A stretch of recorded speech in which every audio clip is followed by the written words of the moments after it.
오늘 참 중요한 내용이에요. 우리 자신을 돌아볼 수 있고, 우리 구원의 문제를, 우리 구원의 문제를 진지하게 우리가 한 번쯤, 생각해 볼 수 있는 그런 시간이 되기를 바랍니다. 오늘은 그 내게 한 가지 부족한 것이 있으니, 이 마태복음 19장과 마가복음 10장, 누가복음 18장의 말씀에 의거해서 시대의 소망 57장의 내용입니다.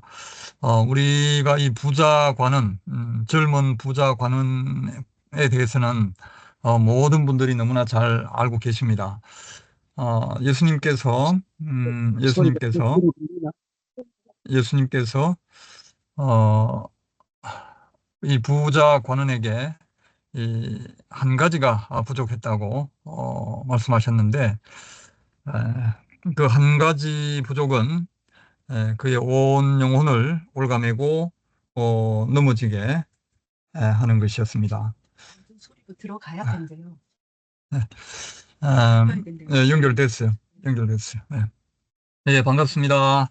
예, 예. 여러분, 특별히 마태복음 19장을 보시면 이 젊은 부자 관원의 한 가지, 예수님께서 지적하신 한 가지 부족은 어, 이 재물이 많으므로 그가 이 재물을 사랑했다. 이 재물 문제인 것 같지만 사실은 그렇지 않습니다. 어, 정말로 그 한 가지 문제는 어, 재물이 아니라 이 재물보다 하나님보다 재물을 더 사랑하고 귀하게 여겼다는 사실입니다. 오늘 이 시간에 저와 여러분에게도 한 가지 부족한 것이 없는지, 오늘 우리에게도 한 가지 부족할 수 있는 것이 무엇인지, 또 오늘 우리 자신에게 하나님보다 더 사랑하는 것이 있는지 우리는 진지하게 생각해 보는 시간이 되었으면 합니다. 어, 하나님은 우리 모두에게 이 최고의 사랑을 나눠 주셨습니다. 그러므로 하나님은 우리에게 그 무엇보다도 최고의 사랑을 요구하실 자격이 있으신 분이십니다. 그래서 마태복음 10장 37절에 아비나 어미를 나보다 더 사랑하는 자는 내게 합당치 아니하고 아들이나 딸을 나보다 더 사랑하는 자도 내게 합당치 아니하다 말씀하셨습니다. 여기 이 성경 구절을 보면 나보다 더 사랑하는 자, 이 말이 두 번 나오고 합당치 아니하다라는 말도 두 번이 나옵니다. 어, 여기 우리가 이제 제가 말씀드리고자 하는 것은 사실 우리 부모님들 또 우리 자녀들 이 재물보다 소중하죠. 재물을 다 우리가 희생해서라도 이 부모의 생명을 구하고 또 자녀들을 지키는 것이 우리의 참 이 가족을 사랑하는 그런 모습이죠. 그래서 이 성경 구절에 나보다 더 사랑하는 자는 내게 합당치 아니하다. 뭐 재물과 우리 부모의 가치를 따질 수가 있겠습니까? 뭐 이제 뉴스 같은 데 보면 재물 때문에 아비나 어미를 이 살해하는 뭐 참 뭐 이런 예들이 이렇게 종종 뉴스에 나오지만 대부분의 자녀들은 부모를 공경하고 마땅히 이 재물보다 더 귀하게 여기죠. 근데 우리 예수님께서는 말씀하시기를 이 땅에서 우리 각자에게 가장 소중하게 여기는 그 아비나 어미보다 또 그 아들이나 딸들보다 나보다 더 사랑하는 자는 내게 합당치 아니하다 말씀하십니다. 아, 아, 여러분, 아, 진실로 이 시대에 하나님께서 민노라고 고백하는 자들에게 요구하시는 것이 있다면 다른 모든 것보다 더한 최고의 사랑을 하나님께서는 요구하십니다. 그분의 이름 앞에 아무 이름도 그분의 존재 앞에 아무것도 놓여지기를 원치 않으십니다. 우리 주님은 마땅히 그럴 자격이 있으신 분이시죠. 그럴지라도 우리에게 그러한 높은 최고의 사랑을 요구하실지라도 그분은 강제하지 않으시고 자발적인 선택을 원하십니다. 아, 여러분, 오늘 내게 한 가지 부족한 것이 있으니는 다른 사람을 향하여 하는 말씀이 아니라 바로 오늘 나를 향한 것입니다. 우리를 지극히 사랑하시고 우리를 구원하고자 하시는 그분의 열망이 참 그분의 이 사랑으로 이 사랑 때문에 그렇게 표현되었습니다. 여러분, 한 가지 잠깐만 짚고 넘어가야 될 것은 여기 부모나 또 자녀들을 사랑하지 말라는 말이 아니에요.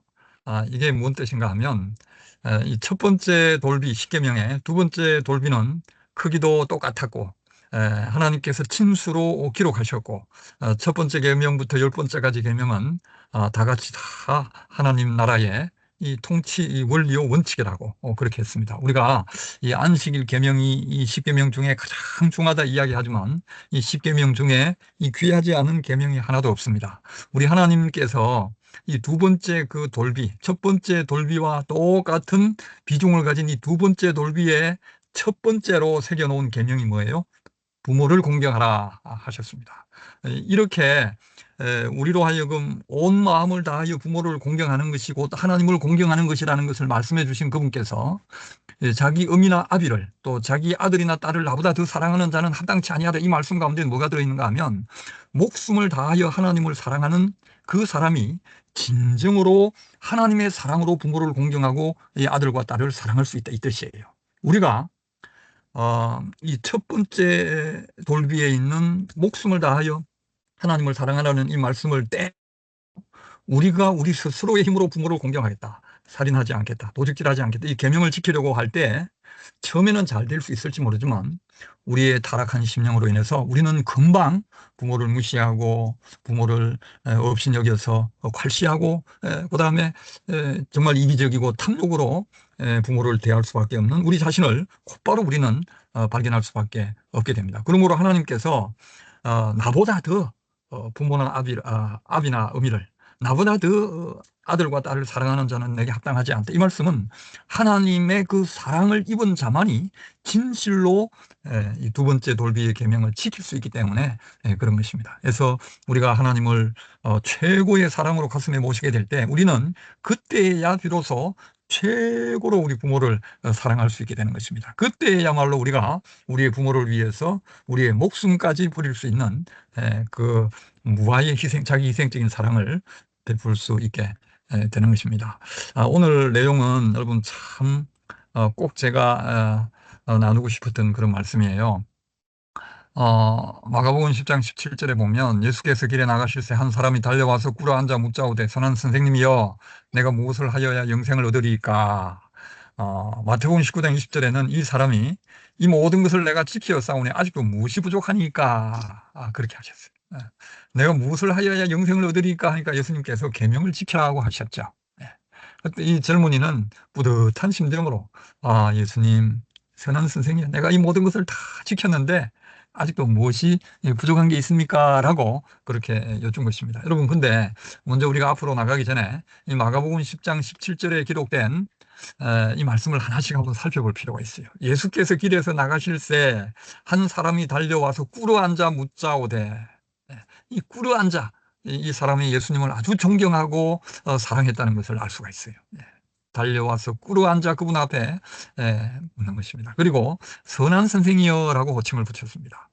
이 사람은 예수님을 존경하고 사랑했지만 아직도 그 마음에 이 예수님을 메시아로 영접하지 못한 것입니다. 예수님께서는 그에게 하나님을 증거하시기 위해서 선한 분은 딱 한 분뿐인데 네가 어찌하여 나를 선한 선생이라고 부르느냐. 즉 네가 나를 하나님이라고 불러야 한다. 이것을 가르쳐 깨우쳐 주신 거죠.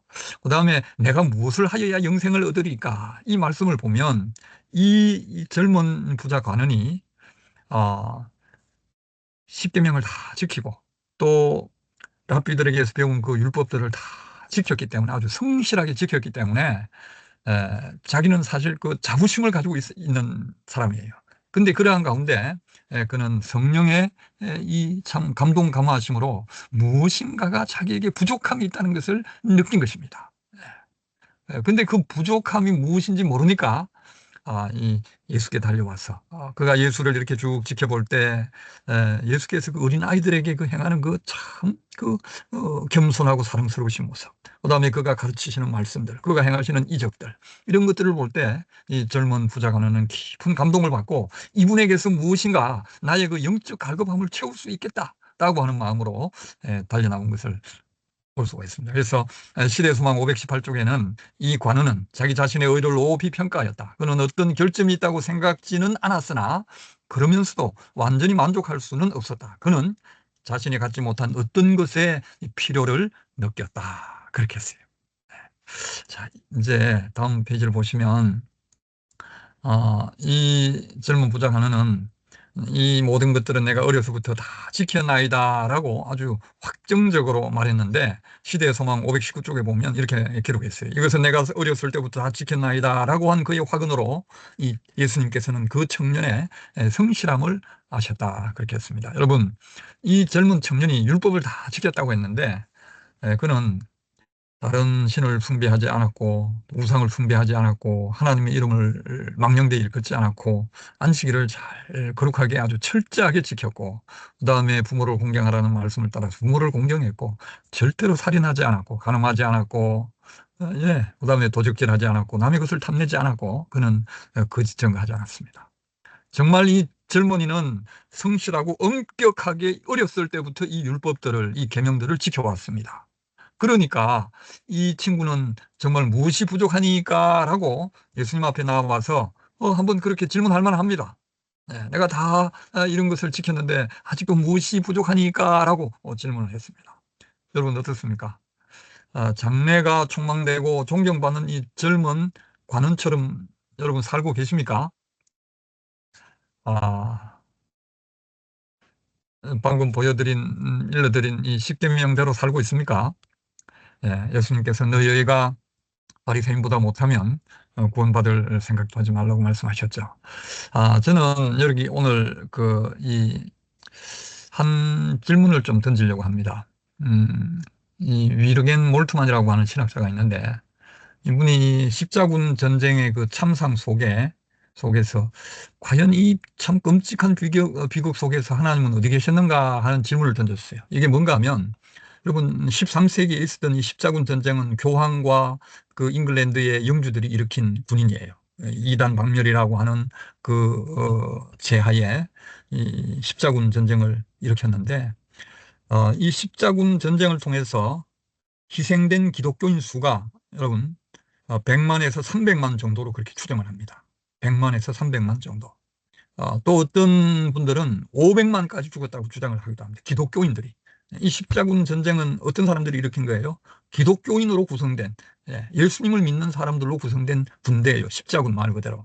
십자가를 들고 전쟁에 나간 군인들이에요.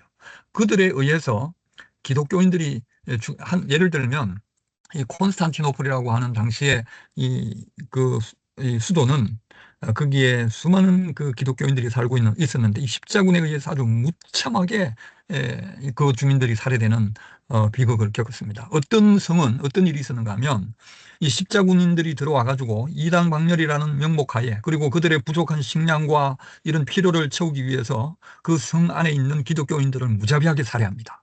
심지어는 정말 뭐 물건들과 양식들을 빼앗아갈 뿐만 아니라 무자비한 살인을 저지르고 또 여자들을 강간하고 이런 일을 합니다. 엄청난 피해를 보죠.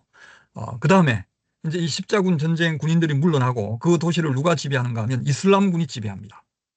거기에 사는 기독교인들은 또 어떤 명목으로 다시 살해를 당하는가 하면 십자군인들에게 협조했다는 그 명분 아래 또 무자비한 살해를 당합니다. 여러분 이러한 이 참상 속에 하나님은 어디 계셨는가?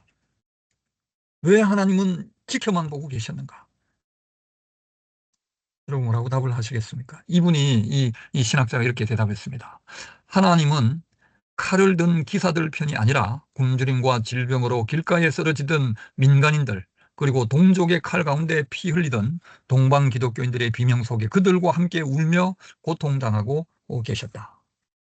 여러분 저도 한때는 이 십자군 전쟁에 아주 기독교인들이 하나님을 믿는 백성들이 무자비하게 버려지고 살해당하고 폭행당하는 이러한 그 장면들을 생각하면서 마음이 너무 아프고 하나님 어디 계셨는가라고 하는 질문을 저도 저절로 던지지 않을 수가 없었어요. 그러나 여기 이 몰트만 이 신학자가 말했던 것처럼 하나님은 그때에 칼을 든 기사들의 편이 아니라 굶주림과 질병으로 길가에 쓰러지던 민간인들, 그리고 동족의 칼에 피를 흘리던 동방 기독교인들의 비명 속에 그들과 함께 울며 고통당하고 계셨다. 여러분, 예수님 한번 생각해 보십시오.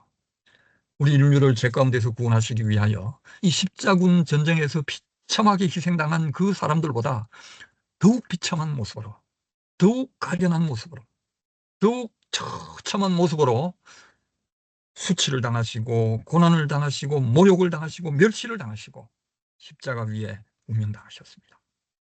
십자가 위에서 죄값을 지불하시고 운명하셨습니다. 이 예수님을 바라볼 때 우리가 어떠한 상황의 대접과 어떠한 비극적인 상황에 처한다 할지라도 십자가 앞에서 우리의 모든 문제가 해결되는 것입니다. 우리가 가진 그 문제를 문제라 할 수가 없는 것입니다. 왜요? 온 우주의 왕이신 창조주이신 그 하나님, 그 독생자 예수 그리스도께서 말씀으로 천지를 지으신 전지전능하신 임마누엘 하나님께서, 여호와 하나님께서 우리의 형상, 죄인들의 형상으로 이 땅에 오셔서 감당할 수 없는 수치와 멸시와 온갖 고난을 다 당하시고 그분께서 목숨을 죄값으로 지불하시기 때문에 그렇습니다. 십자가를 바라보면서 저는 제 가슴에 답답하던 그 구멍이 뻥 뚫리는 느낌을 가졌어요. 아, 이것이구나. 예수님은 그렇게 버림받은 것처럼 죽어가는 그 사람들 곁에서 함께 울고 함께 고난당하고 함께 땅을 치고 통곡하고 계셨구나. 그분 거기 예수님은 함께 계셨던 것입니다. 제가 왜 이 말씀을 드리는가 하면요, 우리는 율법을 지킨다는 명목하에 이 십자군인들이 행했던 그 잔인한 살육 행위를 날마다 우리의 삶 속에 반복하고 있다는 것입니다. 이 십자군 전쟁을 행한 기독교인들이, 여러분, 그들은 하나님의 이름을 부르면서 무자비한 살육을 행했던 사람들이에요. 여러분, 여기 이 부자 가는이 이 모든 율법을 다 지키노라고 예수님 앞에 고백을 했지만 사실 예수님께서 보실 때 이 부자 가는은 율법을 제대로 하나도 지키고 있지 않은 것입니다. 오늘 여러분, 우리는 우리 가슴에 손을 얹고 정말 우리의 모습이 이 부자 가는가 같지 않은지 돌아보아야 합니다. 복음은 여러분 말장난이 아니에요. 복음은 시간 때우기 위한 어떤 그냥 그런 것이 아니에요. 복음은 그냥 듣고 지나쳐야 될 그런 말씀이 아니에요. 우리는 십자가를 바라보면서 주님께서 피눈물을 흘리신 그 장면을 바라보면서 우리 가슴을 치고 애통하며 그 이유를 생각해야 하는 것입니다. 예수님께서는 그의 품성을 꿰뚫어 보시고 그를 사랑하셨다. 우리에게 결함이 많고 참 우리가 변덕이 심하고 우리가 형편없는 사람들이지만 날마다 그분의 이름을 모욕하고 그분을 십자가에 못 박고 있지만, 죄송하지만요. 그 지금 중국 분들이 한 분도 못 듣고 계시대요. 나와 주시래요. 그 위챗에서 할태를 지금 전화를 끊어달래요. 끊으시고 거기서 다시 신호를 보내면 그때 들어간대. 죄송합니다. 이 중국에서 연결이 안 다른 됐다고 분들도 다 나오실 거예요. 나오셨다가 들어오실 거예요. 다시 연결을 하겠다고 하네요. 예. 다 나. 예, 이게 다시 연결이 돼야 한다고 하네요.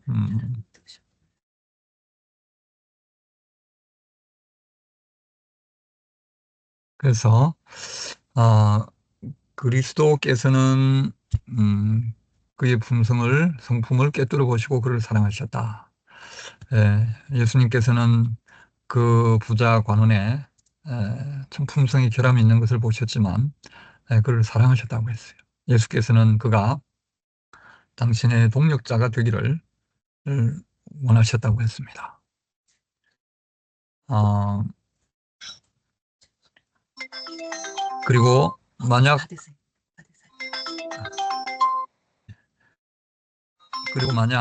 그 가문이 그때 자신을 그리스도께 바쳤다면 그의 장래는 얼마나 달라졌을 것인가.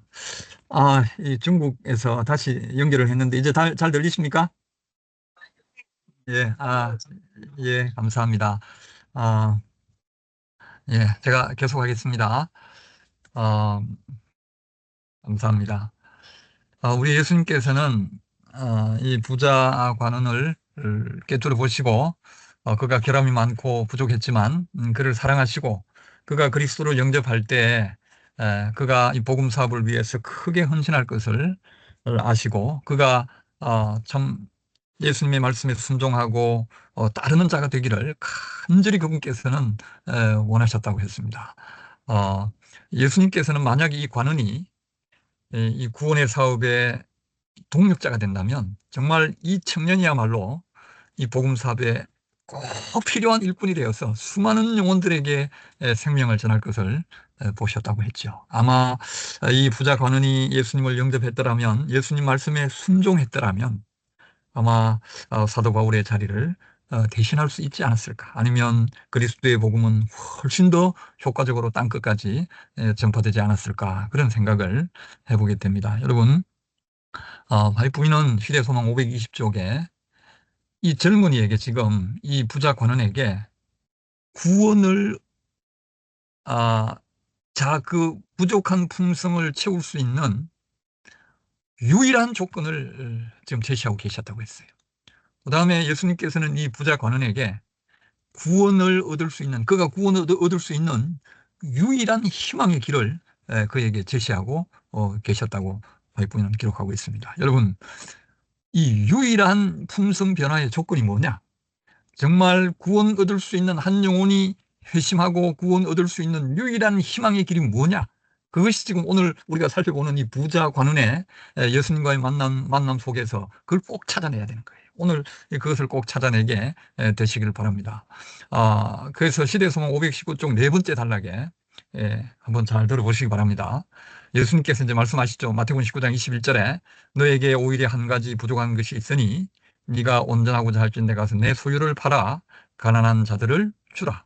그리하면 하늘에서 보화가 내게 있으리라. 그리고 와서 나를 쫓아라. 예. 그에게는 부족한 것이 한 가지밖에 없었지만 그것은 대단히 중요한 요소였다. 그는 심령 속에 하나님의 사랑을 필요로 하였다. 이 부족은, 잘 들어주세요. 이 부족은 보충되지 않으면 그에게 치명적이 될 것이었는데 이는 그의 온 성질이 부패하게 될 것이기 때문이었다. 자, 여러분, 예수님께서 지금 이 부자 관원에게 정말 사랑스럽고 장래가 촉망되는 이 부자 관원에게 품성이 변화될 수 있는 유일한 조건을 지금 말씀하시고 그 영혼이 구원을 얻을 수 있는 유일한 희망의 길을 제시하고 있는데 그것이 뭔가 하면 가서 내 소유를 다 팔아서 가난한 자들에게 나누어 주라. 그리고 그리하면 하늘에서 너에게 보화가 있으리라. 그리고 와서 나를 쫓아라. 이것이 그에게 주어진 구원의 유일한 조건이고 희망이라 이 말이에요. 근데 바이프인은 지대소망 519쪽에 그에게 한 가지 부족한 것이 한 가지밖에 없었지만 그것은 대단히 중요한 요소였는데 그게 뭐냐 이 말이에요. 그는 심령 속에 하나님의 사랑을 필요로 하였다. 다른 말로 하면 뭐예요? 그의 심령 속에는 하나님의 사랑이 부족했다는 거예요. 예. 이 부족은 보충되지 않으면, 이 부족이 채워지지 않으면 그에게 치명적인 될 것이었는데 이는 그의 온 성질이 부패하게 될 것이기 때문이었다. 여러분, 지금까지 예수님을 만나는 이 시간, 지금까지 이 부자 간우는 정말 아주 신선하고 장래가 촉망되고 그런 청년이에요. 여러분, 아주 눈이 반짝이고 구원의 희망으로 가득 찬 청년이에요. 근데 만약에 하나님의 사랑이 그에게 채워지지 않으면 그 심령 속에 그것이 딱 부족한 한 가지지만 이 사랑이 채워지지 않으면 그는 치명적인 손실을 입는데 온 성질이 부패하게 될 거라 이 말이에요. 그러면 마태복음 19장 21절에 예수님께서 내 소유를 다 팔아서 가난한 자들에게 주고 나를 따르라. 이것이 왜 그 심령 속에 하나님의 사랑의 부족을 증가하는 것이 되었는가? 우리가 생각해 봐야 되겠죠. 아, 정리를 해보면 그에게 부족한 것이 한 가지 있다 이 말이죠. 그게 뭐라고요? 그 부족한 것이 여러분 뭐라고 했습니까? 아, 그 부족한 것은 다른 것이 아니라 재물의 넉넉함이 아니라 뭐가 부족하다고요? 하나님에 대한 사랑이 부족하다 이 말이에요. 이 하나님에 대한 사랑의 부족이 뭘로 나타났는가 하면 그에게 재물에 대한 탐욕으로 나타난 것입니다. 그가 가난한 사람을 불쌍히 여기는 그 마음에 여기지 않는 마음으로 나타났다는 거예요. 그는 하나님에 대한 사랑이 부족했기 때문에 예수님께서 명령하신 대로 순종할 수 없었던 거예요. 그가 정말로 하나님을 사랑하고 오신 메시아 예수 그리스도를 메시아로 그가 볼 수 있었다면 그는 예수님께서 그 하신 명령에 적극적으로 순종하는 반응을 보였을 거예요. 자, 여러분, 그가 재물이 많아서 그 정말 그것을 다 팔 것을 생각하니까 너무 가슴 아프고 괴로워서 슬퍼하면서 돌아갔다. 이것이 일반적인 이 부자 간원의 모습이에요. 그러나 화이부인은 이 청년이 그렇게밖에 할 수 없었던 것은 그에게 정말로 한 가지 부족했던 그것은 뭐예요? 하나님에 대한 사랑의 부족이라는 거예요. 만약에 이것을 채우지 않으면 그가 가지고 있는 그 재물이 지금까지 모든 율법을 순종하느라고 고백했는데 그러한 그의 모든 고백과 그의 모든 지난날의 생애의 선행과 그의 모든 것들이 어떻게 되는가 하면 사랑으로 보충받지 않으면 어떻게 된다고요? 그에게 치명적인 품성의 상처를 입힌다는 거예요. 이것이 이 누룩처럼 그의 온 마음을 결국은 점령해서 썩어 냄새가 나는 부패하게, 예, 결코 구원받을 수 없는 상황에 이르게 한다는 거예요. 여러분, 이제 조금씩 이렇게 우리가 이제 이 한 가지 부족한 것이 뭔지 바라보게 됩니다. 시대의 소망 519쪽에 하나님의 사랑을 받기 위해서 자신을 최고로 사랑하는 그 마음을 굴복해야만 하였다. 예수님께서는 그에게 하늘의 보화와 세속적 위대함 중에서 하나를 선택하도록 요구하셨다. 그것이 뭐냐면 자아를 포기하고 그의 의지를 그리스도께서 주관하시도록 해야 할 것이었다. 자, 여러분, 여기 지금 하나님의 사랑을 받기 위해서 자신을 최고로 사랑하는 그 마음을 포기해야만 하였다. 예, 자아를 포기하고 그의 의지를 그리스도께서 주관하시도록 해야 할 것이었다. 이게 우리 안에 저절로 되겠습니까?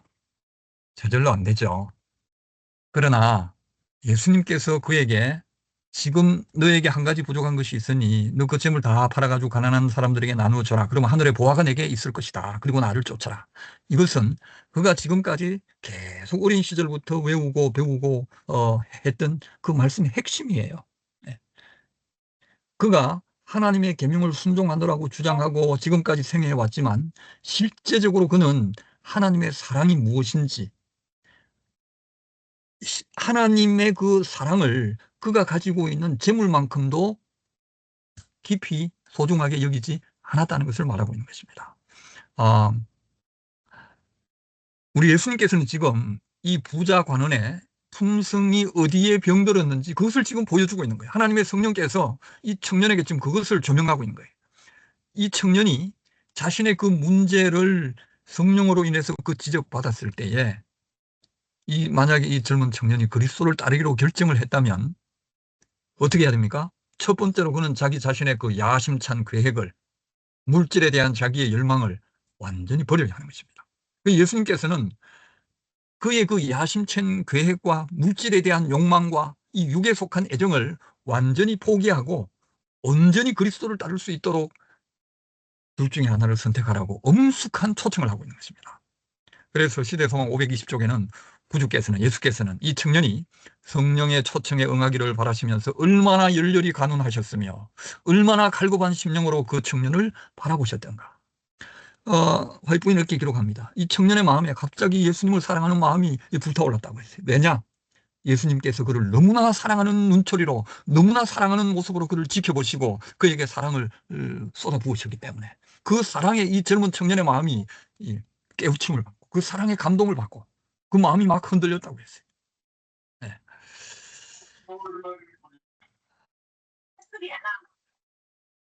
예수님께서 그가 자기를 포기하기를 열망하셨지만 이 청년의 선택은 철저하게 자기 자신에게 자기 자신의 몫으로 달려 있었던 것입니다.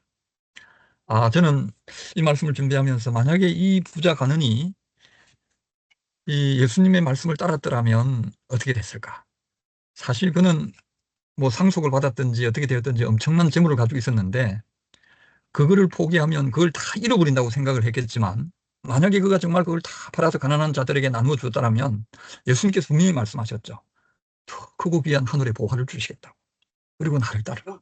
이 부자 관원이 그때 정말 그렇게 다 정리하고 예수님을 따랐더라면 그의 마음은 얼마나 평화롭고 얼마나 행복하고 얼마나 감사하고 얼마나 예수님으로 인해서 흥분되고 정말 장래의 소망으로 인해서 그가 얼마나 기뻐할 수 있었겠습니까? 이 부요한 하늘의 선물을 이 부자 청년은 보지 못하고 자기의 그 야심찬 계획을 내려놓지 못함으로 어, 생명을 얻지 못한 것이죠. 여러분, 다시 한번 생각해 봅시다. 어, 품성을 온전케 할 수 있는 유일한 조건이 뭐냐? 구원의 유일한 희망이 무엇이냐?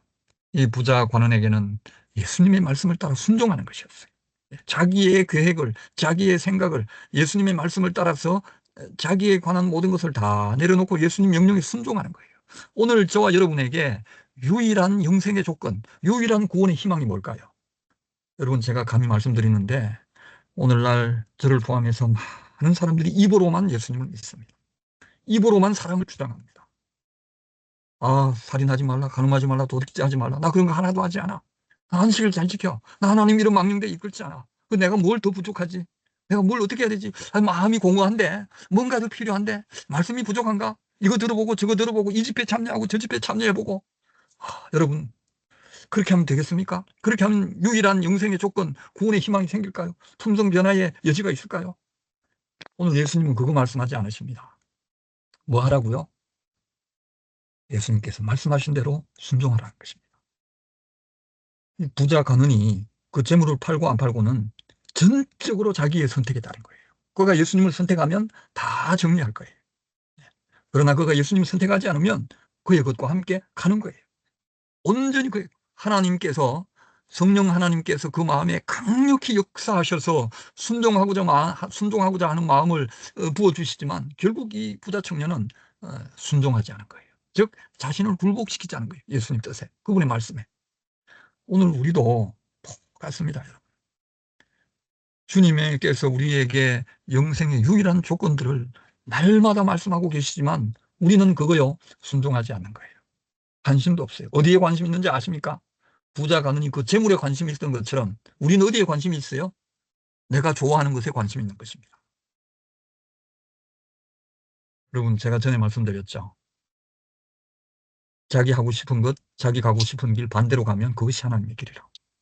왜요? 우리는 너무 육적이기 때문에, 너무나 우리의 심령이 부패했기 때문에, 너무나 멀리 떠나 있기 때문에.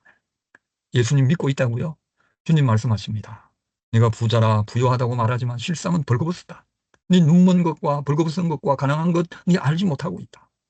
제발 좀 불로 연다는 금과 뭐예요? 흰옷과 안약을 사서 입고 발라서 좀 깨달아라. 네가 만약에 돌이키지 아니하면 내가 너 뭐 하겠다고요? 토하여 내치겠다고 말씀하십니다.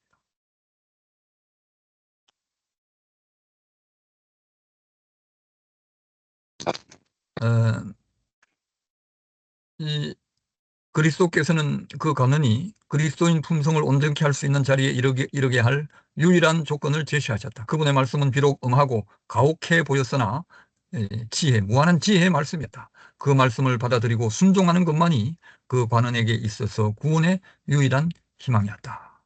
여러분이 부자 관원은 재물을 다 버리라는 강력한 요구를 받았습니다. 평생을 저축하고 모아왔을 수 있어요. 평생을 그것을 위해서 수많은 시간을 바쳤을 수 있어요. 자신의 삶을 희생하고 그것으로 자녀들을 교육하고 그것으로 필요한 것들을 사고 그것들로 주변 사람들에게 봉사를 하고 그것들을 나눔으로 인간 대접을 받고 그것으로부터 존경을 획득하고 그것으로 명예를 삼고 지금까지 살아왔는데 그것이 없으면 모든 것을 잃을 것 같은 생각이 드는 거예요. 그것을 버리라는 이 무자비한 듯이 보이는 요구를 지금 누가요? 자기가 사랑하고 존경하는 그분이 지금 자기에게 요구하고 있는 거예요. 그리고 그분은 그거 다 정리하고 나를 따르라고 말씀하고 계십니다. 이 젊은이는 무엇을 선택할 것인가? 여기서 우리가 한 가지 꼭 짚어야 될 것이 있어요. 우리가 예수님은 무조건 다 팔고 다 나눠주고 나를 따르라고 하신 것이 아니라는 거죠. 예수님은 비교할 수 없는 가치를 가진 또 다른 보물을 준비하시고 그것을 주시기 위해서 그렇게 하라는 거예요. 그게 뭡니까? 이 벌이라는 요구를 받은 이 젊은이는 재물에 치심했기 때문에 예수께서 주시고자 하는 것을 진지하게 돌아볼 수 없었죠. 잃어버릴 것에 대한 두려움 때문에 자신의 손실만 크게 바라본 것입니다. 그가 버림으로 자신을 굴복시키고 말씀에 항복함으로 얻을 수 있는 것은 보이지 않았던 것이죠. 요거는 부모를 공경하라는 비유하고 똑같아요. 내 아비나 어미를 나보다 더 사랑하는 자는 내게 합당치 아니하고 내 아들이나 딸을 나보다 더 사랑하는 자도 내게 합당치 아니하다. 똑같은 말이에요. 재물을 나보다 더 사랑하는 자는 나에게 합당치 아니하다. 그러니까 재물을 다 팔아서 가난한 자에게 주고 나를 따르라. 우리가 하나님을 목숨을 다해서 사랑하는 사람이 되면 부모를 가장 잘 섬기는 사람이 될 수 있듯이 이 부자 가난이 예수님의 명령을 따라서 다 버리라.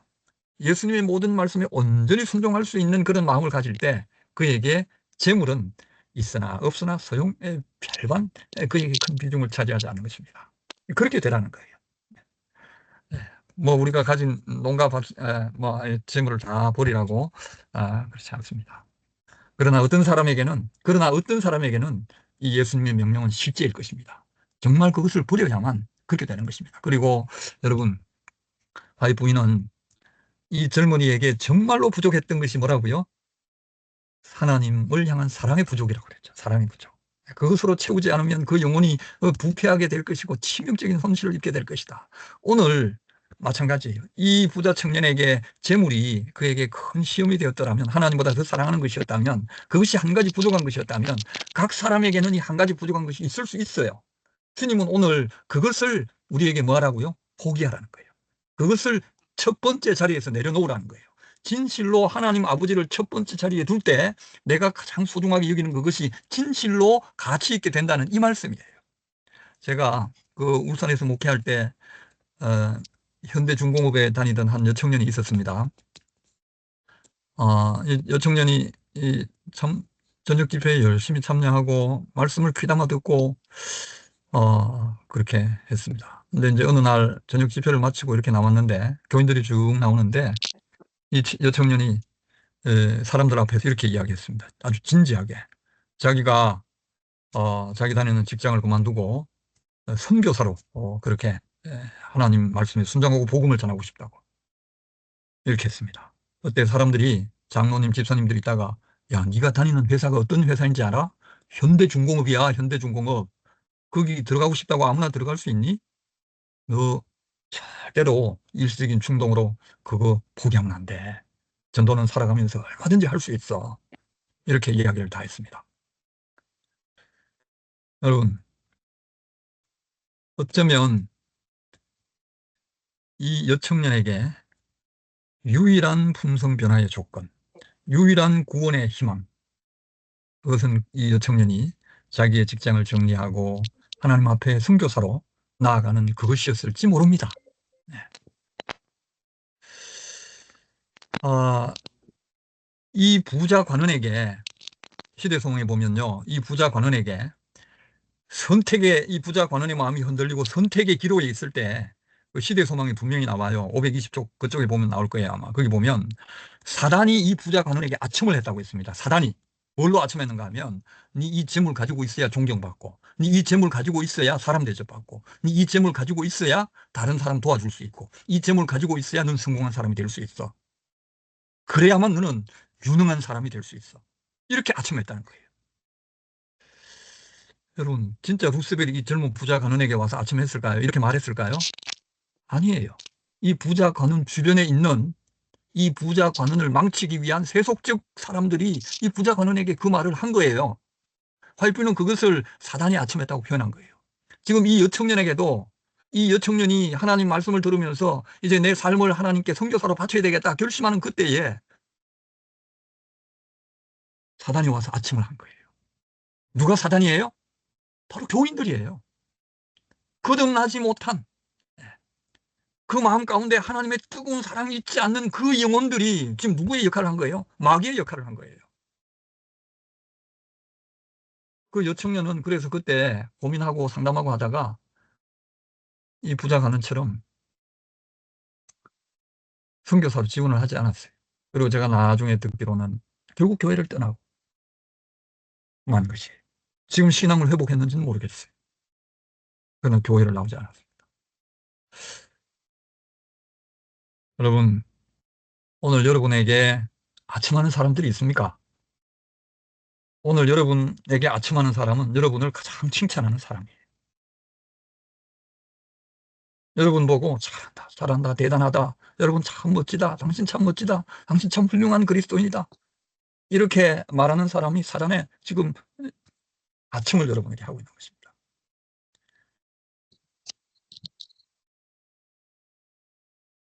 그는 하늘의 보화를 원했지만 이 부자 가는은 그의 재산이 가져올 현세 유익도 원했다. 그는 영생을 원하였으나 기꺼이 희생하려고 하지 않았다. 이 시대소망 55장의 그 핵심 내용 중에 하나입니다. 이 시대소망 520쪽 두 번째 단락에 나오는 말씀인데, 그의 높은 지위와 재산은 그의 품성에 악을 향한 미묘한 영향력을 행사하고 있었다. 만일 그것들을 계속 소중히 여긴다면 그것들은 그의 마음속에서 하나님을 밀어내고 그 자리를 차지할 것이다. 자, 여기 보면 그의 높은 지위와 재산이 지금 어떻게 하고 있다고요?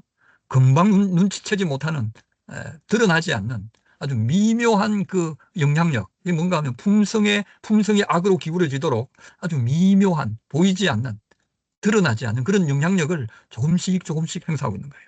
만일 이 젊은이가 그것을 계속 따라간다면, 그것을 계속 소중히 여긴다면 그것은 결국 그의 마음에서 하나님을 밀어내고 그 자리를 차지할 것이다. 하나님께서 적든 많든 무언가를 남겨두고 바치지 않는 것은, 하나님께 적든 많든 무언가를 남겨두고 바치지 않는 것은, 그것이 재물이든 그것이 자기의 사랑하는 것이든 무엇이든 간에 그것은 자신의 도덕적 능력과 효율성을 감소시킬 대상을 그대로 붙잡아 두는 것이다. 왜냐하면 이 세상의 것들이 아무리 불확실하고 가치가 없는 것일지라도 그것들을 소중히 품고 있다면 결국 마음을 온통 사로잡아 버릴 것이기 때문이다. 여러분, 아,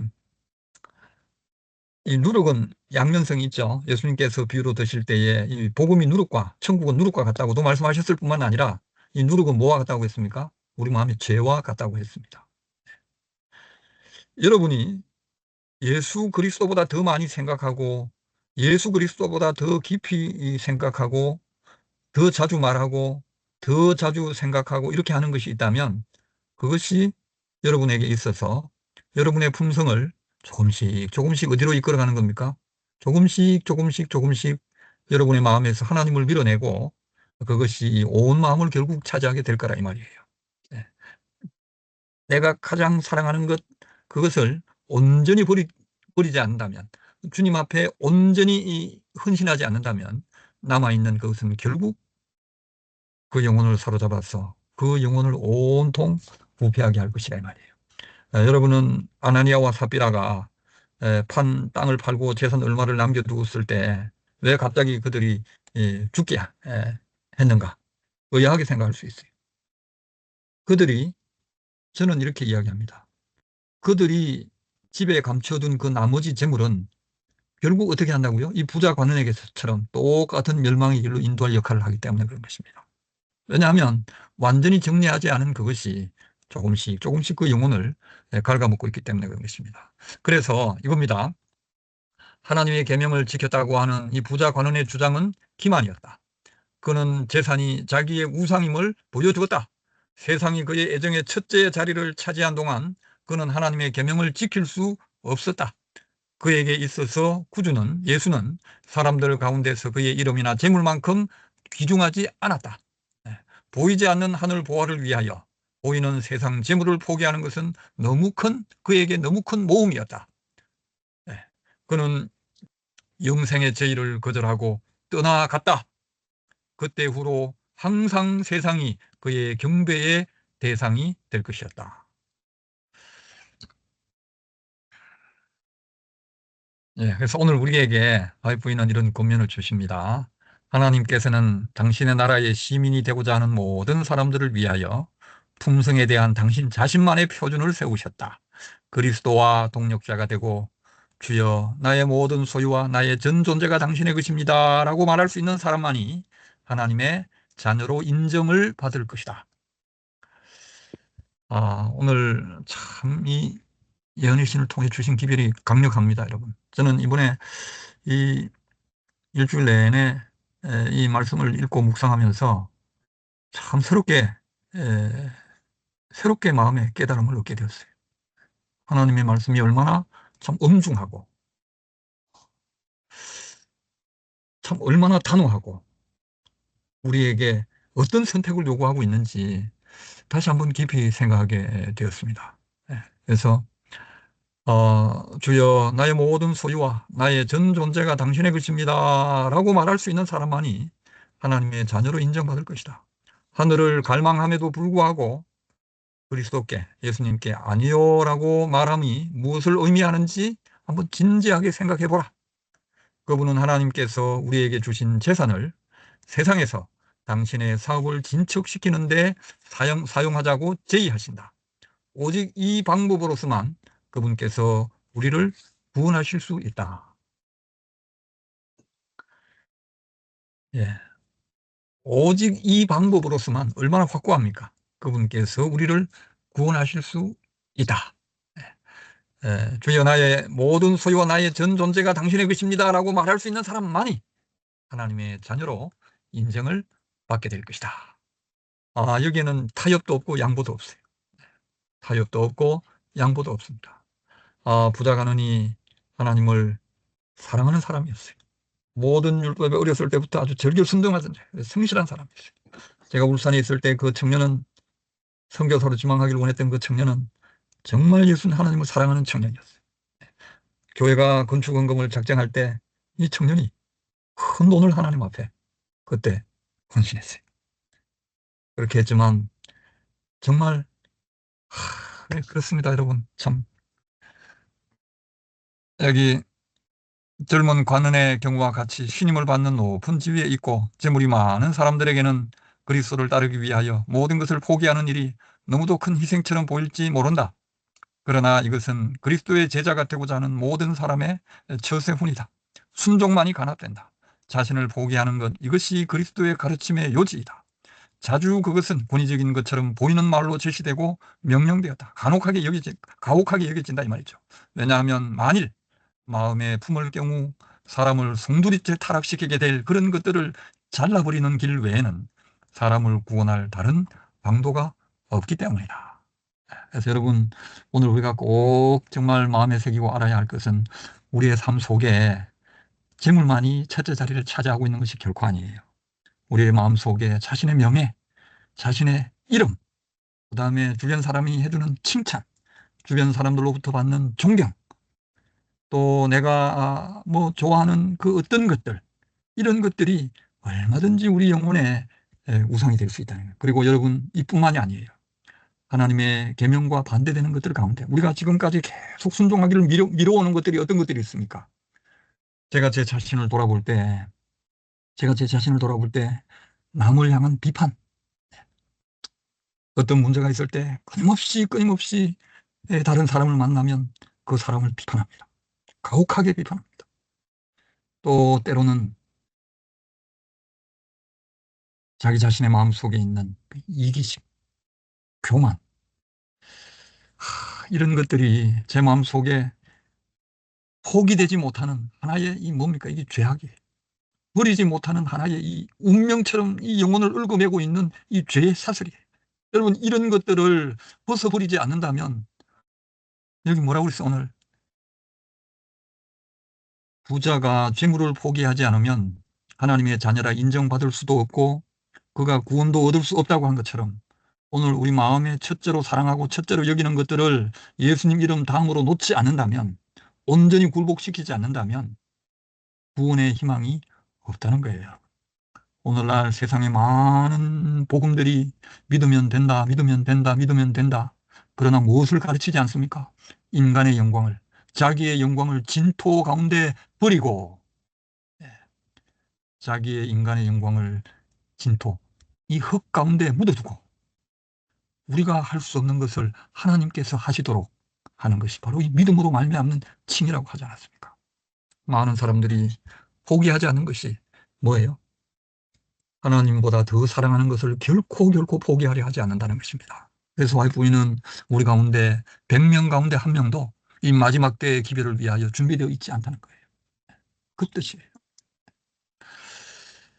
아, 이 마지막 말씀이에요, 여러분. 이게 마지막 말씀인데, 그리스도를 따르는 자들이 주의 소유를 주님께 돌려드릴 때 그들은 착하고 충성된 종아 내 주인의 즐거움에